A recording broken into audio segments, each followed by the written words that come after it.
What a game. What a week in rivalry week here in college football. This is just insane. Absolutely insane. For those of you on YouTube, welcome back. I am back on YouTube here. It's been a little while since I have done a video, gone live, and we'll be doing segmented clips here and posting it, reposting it later throughout the next couple of days.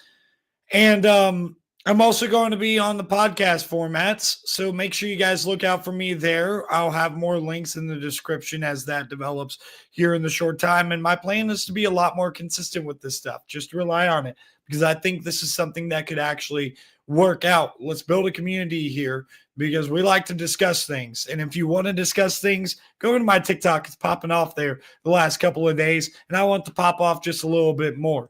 All right, the Michigan Wolverines, they stunned Ohio State, wins 4 straight in the series. This game different than all the rest. Michigan had to take an approach that was a little bit different than the rest of the approaches that they have made because they knew they couldn't just line up against this defense and just pound the ball down their throat. They didn't have a dynamic enough run game to be able to do that. They would have to be slow and methodical and go through stretches in the middle of this game where they would go 3 and out very often, not maybe get a first down here and there, but like they played most of this game without being able to sustain possessions. Then they sustained one possession in the first quarter, at the end of the first quarter, early second, where they get Alex Orji taken off on a zone read. Sonny Styles doesn't set the edge, and they flip the field. Davis Warren in that offense ends up getting stopped at the goal line, but it was fine because Will Howard threw it right to Amir Hall, who was just lurking there. Learned it from his buddy Will Johnson, I guarantee you. Lurking there on a little bit of his speed out, it looked like, to Cornell Tate. And that's where Michigan was winning this game, is the field positioning battle. When you talk about the punting game, there was a lot mentioned about the wind being at the face of Michigan and the win being at the back of Michigan. To me, in the second and fourth quarter, that's when Michigan really took over this game with their special teams. They strategically did it.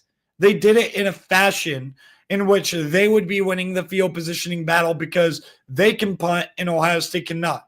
When you're talking about Joe McGuire booting a 38-yard punt or something like that in response to like a 62-yard punt, I mean, it's not good enough for Ohio State. They definitely need better special teams, better kickers, better punters. And, I've heard all this stuff about Nick McLarty, and he was supposed to start at the beginning of the year. Where is that kid? Because I guarantee you McLarty would have at least been able to punt at 50 yards. Just saying. But when it comes to the grand scheme of things, it's not like Michigan dominated this game. Like Ohio State had more yards in total offense.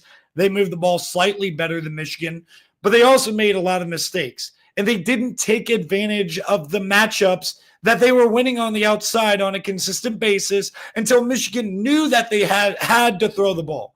Ryan Day talked about like how, oh, yeah, we still threw the ball 33 times, ran it about 26. Yeah.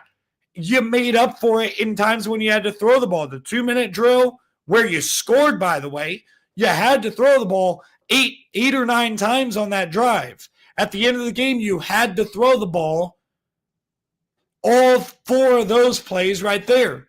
So it's like pretty much you saw the run game wasn't working. And my problem with it, too, is like it's not just the run game. It's the lack of multiplicity, creativity, and the use of perimeter runs. I've been saying it jokingly all week, thinking that, well, of course Chip Kelly's going to do this because I know this. Everybody knows this. How you run the ball on Michigan is not going right through the middle. You tire their defensive tackles out. Tire the fat boys out is what I've been saying all week. Kenneth Grant, Mason Graham, tire them out by going with perimeter run. Being able to create matchups on the perimeter. That's what Texas did. That's what Washington did. That's what Indiana did in the first half. That's how these teams have had success. And then the second thing is they've all been able to throw the ball to open up the run game. And Ohio State didn't want to do that. If you wanted to run the ball in this game, you had to come out firing first. You had to come out saying, Jeremiah Smith's better than what you got. Emeka Egbuka is better than what you got. Carnell Tate, Brandon Ennis, G. Scott, Jelani Thurman, doesn't matter. Travion Anderson in the throw game. Quinshon Judkins in the throw game, doesn't matter. They're all better than what you had. Horrible, absolute worst game plan as a Buckeye fan that I have ever seen from an offensive staff. 2015 Michigan State might have been worse, but that was so long ago, and I was so young at that point that it's just kind of like, well, is that what happened? But, I mean, I know Ohio State history pretty well. That was one of the worst game plans. That was certainly the worst game plan we've ever had. We looked more competent against Missouri on offense than Ohio State did yesterday. It was absolutely ridiculous. And now you talk about where does Ohio State go from here? A lot of fans, including myself, are really in the camp of Ryan Day should be fired or should just leave. Should leave. And Ryan Day still might leave, but I can promise you one thing. They are not firing Ryan Day. 100% not going to fire Ryan Day. And you got to be okay with the idea that they're not going to fire Ryan Day, Buckeye fans. You got to deal with it. And the only thing you can do is just be like, look, he's still been a successful coach. This is the first time he's lost to an unranked team. He has only lost one game in the Big Ten outside of Michigan. He's got a Michigan problem, and we got to keep on pressuring him to figure it out. But if he's going to be the coach, we got to get behind him. We cannot be against him. The thing about this game is the added pressure is because of the fact, and the reason, in my opinion, the game plan was so bad was because there was added pressure from the fan base that, quite frankly, Ryan Day needs to be tougher and ignore. But the pressure from the fan base, all of the threats, and police having to be outside the house of Ryan Day last year with his kids and family, that crap's got to stop. Because we're never going to be able to win this game if we treat our head coaches like that. Because our head coaches are going to get tight and pucker up and be scared to lose the game more than motivated to win the game. That was a man yesterday in Ryan Day who was more scared to lose the game than more motivated to win. If he was motivated to win instead of scared to lose, Ohio State beats that team by 30 points. I promise you that. And I guarantee you, going forward too, when we see this Ohio State team in the playoff, likely hosting a playoff game on December 21st or December 20th, that Friday night, maybe Ohio State gets the night game they've been clamoring for. I don't know. Like, there are some like kind of blessings in disguises here. And the biggest blessing in disguise that you have from this Ohio State team is that this is the floor for this team. They could not possibly, on the offensive side of the ball, perform worse than they did yesterday. And now Michigan is not a very good team. They're going to have to play a lot better on the offensive side to be able to win a playoff game.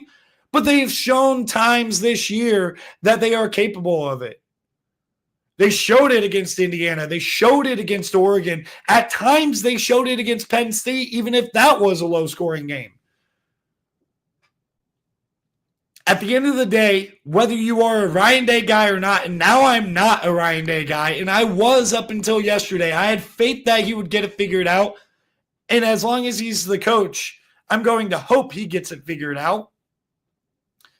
But you got to just get behind him because the school's going to get behind him. And we cannot have this, us against our coach mentality anymore. And I don't have a big enough platform to be able to change that. So if you can get this out to somebody with a bigger platform, that's the encouragement I could have. Make Ryan Day and this team and this staff not scared to lose the game. Make them motivated to win the game. Because there's a difference between wanting to win and trying to avoid a loss from a mentality standpoint. Michigan just wanted to win that game. And all Ohio State wanted to do is not lose. And they lost because they played scared. And then after the game, what happened there is when the pressure is not on and all this stuff. You saw the dog mentality that team had.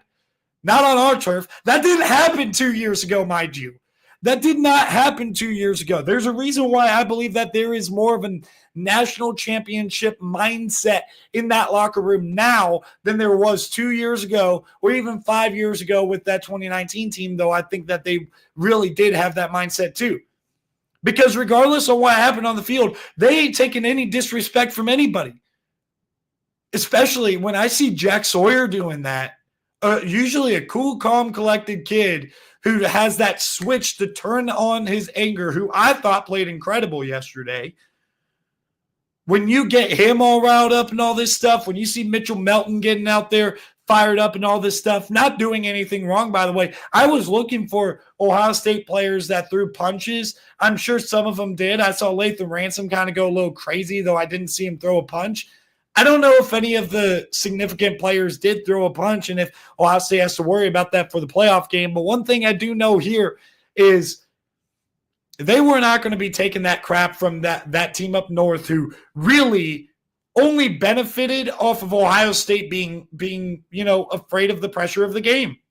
That was not a better football team, and Michigan's going out there and acting like it is. You won. Go to your locker room. And then what Fred Moore was trying to do was completely Bush League. When it was all separated, the midfield stuff stopped. Fred Moore goes into the middle of a bunch of Buckeye players and is trying to antagonize them with the flag, wave it in their face, try to plant it right in the middle. And Jack Sawyer had none of it. Fred Moore is a little sissy. He's a fraud. And same with Samaj Morgan, by the way. Shout out to him. This game was really summed up right there in that fight because you knew that the players had the passion and all that stuff. And when you just let them loose, then they're going to go crazy. But I'm afraid that the Ohio State coaching staff, in particular on the offensive side of the ball, just did not let that Buckeye team loose. And that's why they lost the game. And Michigan, especially on defense, played very, very loose, very, very excited, and just went at the Buckeyes all day long. It was war. It was war. But you kind of tucked your tails in the face of war right there, Buckeyes. But is this flag planting thing going to get banned here? Because you saw it happen with the little spear or whatever you want to call it for Arizona State doing it in the middle of the Arizona field, starting a little altercation there. We had an altercation in NC State and North Carolina. Altercations everywhere yesterday. Virginia Tech got a little bit crazy. That's going to be the response by the NCAA, whether you like it or not. They're going to tell you that there's going to be a straight-up fine. If not at the conference level, they're going to start doing this. There's going to be a straight-up fine for planting flags. I think it will probably honestly be at the conference level, but it will probably go across the conferences, but especially in the Big Ten after this, they're going to apply fines. And I feel like it is kind of dumb to plant your flag. Like, I always thought it was kind of dumb. I always thought it was kind of cheesy and corny and Bush League as well. It's like you whoop their ass on the field. Pardon my French there, by the way, but you whoop them on the field.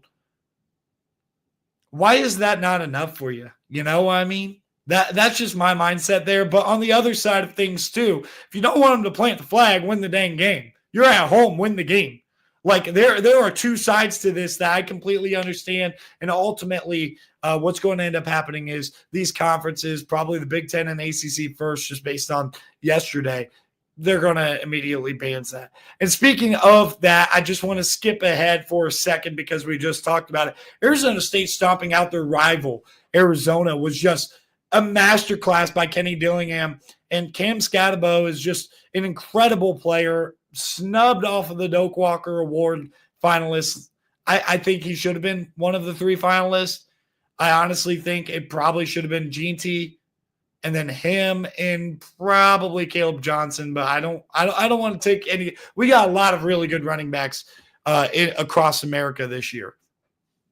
And, this is the hottest team in the Big 12 right now. They're really, really good. I still think this was a conference that, slipped away from Colorado. This was a chance for Deion in Colorado.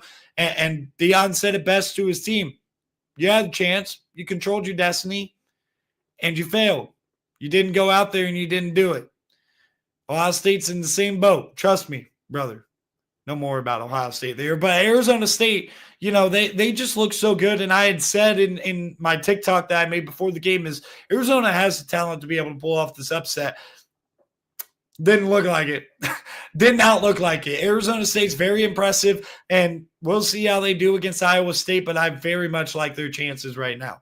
Back to the noon slate. Miami stunned on the road at Syracuse. First off, taking the ball out of the hands of Cameron Ward at the end of the game when you're down by 7, taking the field goal, having to rely on a defense that has not gotten a stop the whole second half. LaQuint Allen goes crazy, and then ending the game with an offsides. Just another Mario Cristobal special. We've seen it for years. Going back to Oregon, we saw it. This is what Mario Cristobal does at the end of games. Fantastic recruiter, great offensive line developer, and great developer of talent, finder of talent. He can do all that, but he cannot figure out these games. They've had the ACC officials bail them out in a couple of close games, and it's still not enough. And now you're going to get an argument that you're probably going to lose to the SEC about whether or not they deserve to be in the playoff. We'll see what Mario has to say about it. But at the end of the day, you don't have a ranked win right now other than, unless Duke is ranked. Duke would be your only ranked win if Duke is ranked. Now, albeit, the Florida win looks a little bit better, but, that was not the same Florida team back then.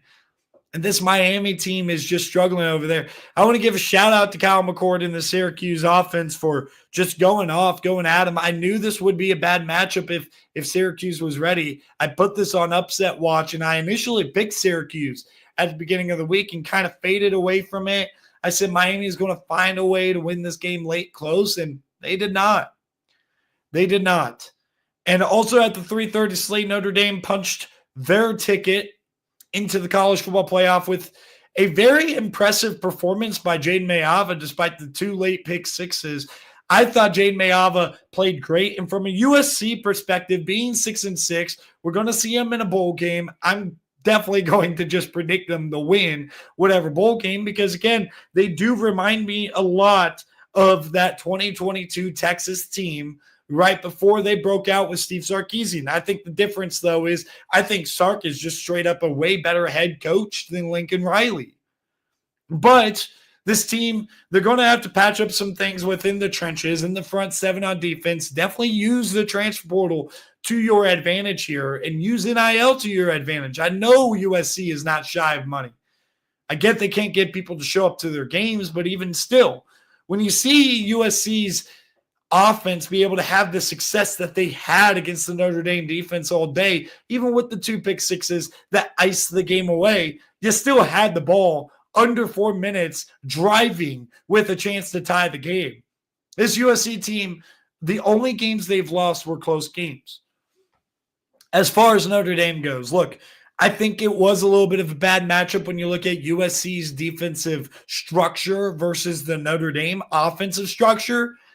I still question if Riley Leonard is put in a position to go and make plays against elite teams, if he will be able to do it.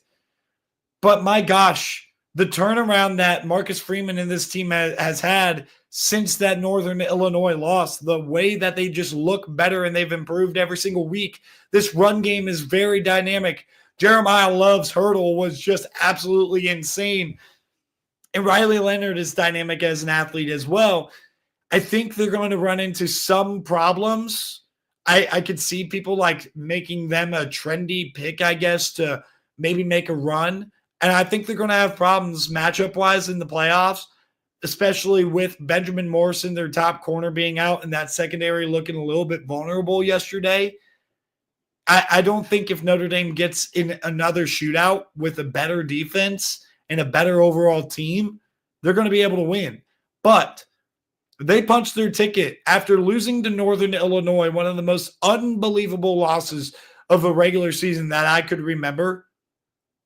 The Notre Dame Fighting Irish have rallied off 10 straight wins against mostly Power 4 competition, and Now they're in the playoff, hosting a playoff game.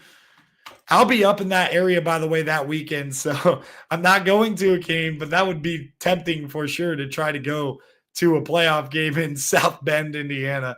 That'd be pretty interesting right there. All right, Oregon. What a big statement by the Oregon Ducks yesterday.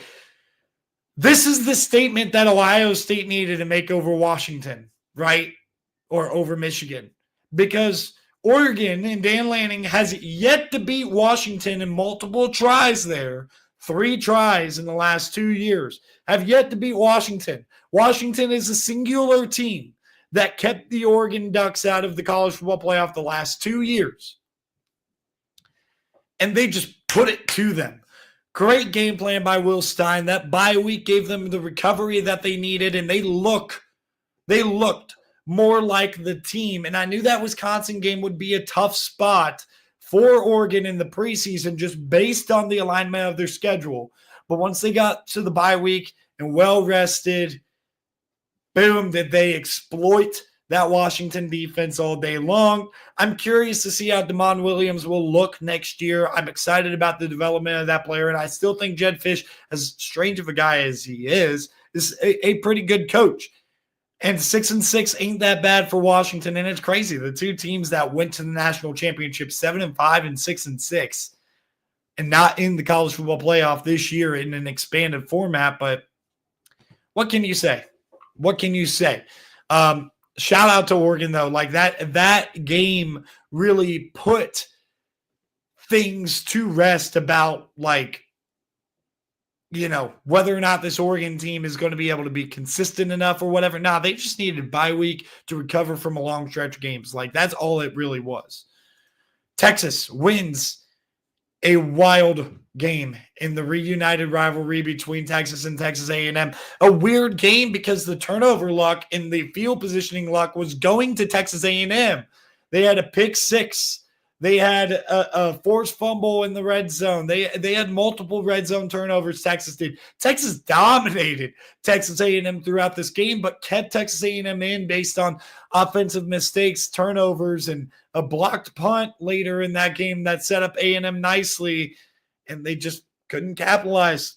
They went for it on 4th and short, didn't get it, and that was the ball game right there. This Texas team is really good, but they got to learn how to take care of the ball a little bit better. I like the Arch Manning in the game in these like red zone situations, but I don't love a 2-quarterback system. I'm going to be honest with you. I did not think I'd ever be saying this year. I would almost rather start to work towards Arch Manning being the starting quarterback, but I guess it's a little bit too late. Like, you could have been doing that against Arkansas and Kentucky, but you didn't. And now you're stuck with Quinn Ewers, and he's got the capability to win you a game. He's also got the capability to lose you a game. And that is rolling the dice with something that I don't want to have as a fan. Like, if you go up against a team like Ohio State, Georgia, again, which you're going to have to in the SEC championship, Tennessee, even Penn State or Oregon for sure, I would worry about that game if I'm a Texas fan, about how Quinn Ewers is going to be able to protect the football. Because that Texas A&M defense, they're very disruptive. That defensive line is very disruptive. The tip pass on the pick 6 was a spectacular play by the defensive line, but something always kind of seems to go a little bit wrong when Quinn Ewers drops back to pass in some of these bigger games. And they're able to pull out a lot of these games, by the way, where he's turning the ball over. But again, like I said, I think he single-handedly lost Texas the Georgia game, and I think he could single-handedly lose Texas a game in the college football playoff. So as we take a look at the bubble, here's how I'm looking at it. Safe in the college football playoff. I think Oregon and Penn State in the Big Ten are both safe. I think Georgia and Texas in the SEC are both safe. That's 4 teams right there. Ohio State and Indiana are in. Tennessee is in.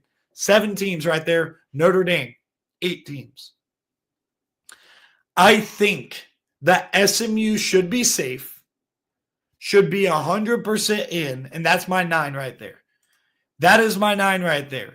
I'll check these comments here in a second before I reveal the top 25 and respond to them. I think those are the 9 teams in, and there are 3 spots to fill. One of them is going to be filled by the Big 12 champion. One of them is going to be filled by the Mountain West champion. Now, that's going to leave one spot. Clemson could kill all the dreams of that next team out. In my opinion, I think that next team out should either be Miami or South Carolina or Ole Miss. I would understand if Ole Miss was given the reward because of the dominance that they showed against South Carolina, but there is not many more hotter teams in America than South Carolina. And Miami, for what it's worth, has lost less games than all of those teams. Alabama, to me, and Ole Miss, to me, those losses are unforgivable. Having 2 really bad losses, especially Alabama getting blown out in their most recent loss against a 500 football team, a 6-6 ball club they got blown out against just a week ago. I'm sorry, but I watched South Carolina, Alabama. I came away thinking that South Carolina was a better team than Alabama back then, who let one get away. And now you have a situation where South Carolina is even better than they were back on October 12th when they played the Alabama Crimson Tide, and certainly better than when they played Ole Miss. So in my opinion, out of those 4 teams that would be taking that one spot if SMU does beat Clemson, I think that South Carolina is probably the best team right now out of those 4. I would take them on a neutral field against any of those 4 teams. Now, with that being said, if Clemson beats SMU, I think this is neat. I think this is nice and neat. Path of least resistance. Keep SMU in the field of 12. Put Clemson in as the 12 seed. Bada bing. Actually, wait. Yeah, they'd be the 12 seed. I'm sorry, but that would be a 12 seed that you just wouldn't really want to face, would you? Like, I know Clemson's not that good and they're certainly beatable, but like when you talk about blue chip ratio, you're not expecting for that 12 seed to be a Clemson. You're expecting it to be like a UNLV. Now, if UNLV beats Boise State, then Clemson could potentially get a bye here. That's not that far-fetched. If UNLV beats Boise State and Clemson beats SMU, Clemson's going to get that 4 seed. That's how broken our system is. All right, before we get to the rankings, Ohio State is going to end up playing Tennessee in Tennessee. Ryan Day will lose that game and then be fired. He has proven time and time again that he can't beat Michigan and he can't win a natty. Here's the thing about that. I don't want to speak in absolutes about can't win a natty. He was a bad call away in 2019 from going to the natty, and he would have won the natty if they were able to make a field goal or Marvin Harrison Jr. didn't get knocked out of that game. I mean, those aren't excuses. It happened, but when you're talking about being one snap away from playing in the national championship, even last year, they were one snap away from going to the college football playoff. You know, like, I still think Ryan Day is a really good coach. I just think he's like scared in the rivalry game. And I made that point earlier in the live stream. The other thing I'm going to say too, when you bring up the playoff seeding and where Ohio State's going to be, I have a hard time seeing Ohio State not play a home game here. I think the committee will rank Ohio State below Tennessee, but I think it's going to be 1 and 2 is going to be the Big Ten and SEC champ in whatever order. So if Penn State beats Oregon and Texas beats Georgia, I think it'll be Texas number 1 and Penn State number 2. If Oregon wins, they're the number 1 seed. SEC champ will be number 2 seed. It's pretty much that simple. And then you got the 3 and 4 there from the outside looking in. But here's what I think is going to happen. If Texas beats Georgia and avenges that loss, I could see the committee dropping Georgia just 1 spot below Ohio State. So I think what they're going to do, and this is not what I'll do. I'll give you my top 25 here. I'll do that right now because this is a good transition point. So here's my top 25 for the week. Let me see if I got it better here. I got Oregon number 1, Texas number 2. In this situation here, the home games would go to Penn State, Georgia, Notre Dame, and Tennessee at the moment. And at the moment, I believe you should be right that Tennessee, though, here's the thing, too. This won't matter, by the way, because SMU would be one of the buys right now at the moment. But I do think the committee is going to rank SMU down at 8, and Ohio State's going to be 7. Tennessee is going to be 6. I think that's the order they're going to go with, and then they're going to flip-flop Notre Dame and Georgia, though I think Georgia's a better football team than Notre Dame. That's why I rank them above, and they played a way more difficult schedule than the Georgia Bulldogs. And I didn't check that other comment, by the way. Ryan Day's dead. Dude, bro, nah.